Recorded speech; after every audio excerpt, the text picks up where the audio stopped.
It is not a revenue generation strategy. It is a measure to enable the city to be able to react immediately to stop the abuse of the environment. On behalf of Kcca, I want to take this opportunity to welcome you all to this meeting. As you're very, very, very well aware, our environment is under severe distress. Everyone is littering. Everyone is polluting, either by noise, garbage and all. And it is costing the city a lot of money and resources to correct.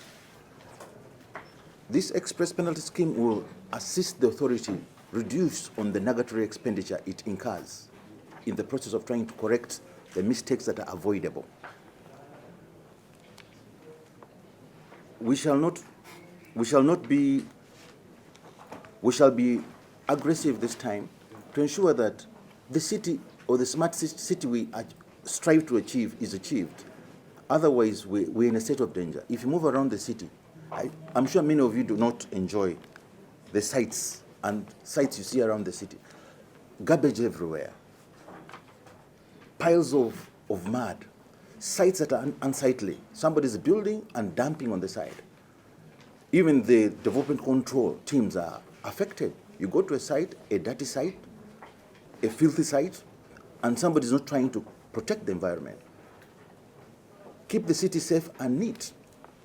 Now, the city will cease to exist if at all we don't protect the environment, if we continue to pollute. Let's make the city beautiful. We don't need to have borders. I think at one point we may have borders fill the city if we're not careful. So we should work together. Let's have just enough borders to serve the people. I don't think you're even making money. With those numbers, the competition is so stiff that you can't even make money.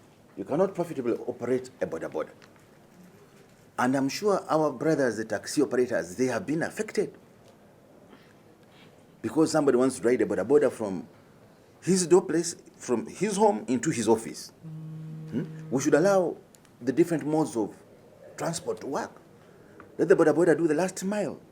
The taxi does the next longer distance. Then the bus does the longer distance. These fines are being rolled out in line with the mandate of Nema of regulating, monitoring, supervising, and coordinating all activities of environment. But I should point out that whereas Nema has the overall mandate of regulating, monitoring, supervise, and coordinate, management of environment lies with everybody. That's why we are bringing everybody on board. Do not throw a bottle out of the can. You say, but Nema or Kcca will come and pick it up. It is your role. And that's why we are trying to remind you through these schemes that please, you have a duty to play as far as environmental management is concerned. It is not just about Nema or Kcca when it comes to the city. Everyone in the city has a role. Now, I want to go to what is contained in the expert penalty scheme as per the press release which was made on the 8th of February.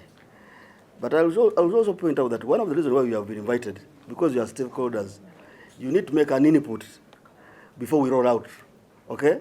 So I am not going to give that we are going all the strategy. We want you to give us also your input, and we see how we roll out this thing. That's why we invited you as stakeholders, that we don't just want to come to your doors, that you don't have a garbage bin here. We want also to hear from you as we roll out the scheme. I don't think that 1st of April, with the noise pollution and all this chaos, without sensitization, we will be successful. My request is a pause. We do sensitization. I will support you. I'm in Kampala as a bishop of Kampala, but I have influence in the whole country. We can do the implementation so easily and smooth as long as we work together, because we want to see a city clean. We visit the cities and you're like, what happened to Uganda? And you cry. But here, because everybody wants to show that they are powerful, they want to influence and do it by themselves. Leaving out stakeholders, at the end of the day, it becomes a failure. Thank you so much. As BED and colleagues, that you have heard from the introductions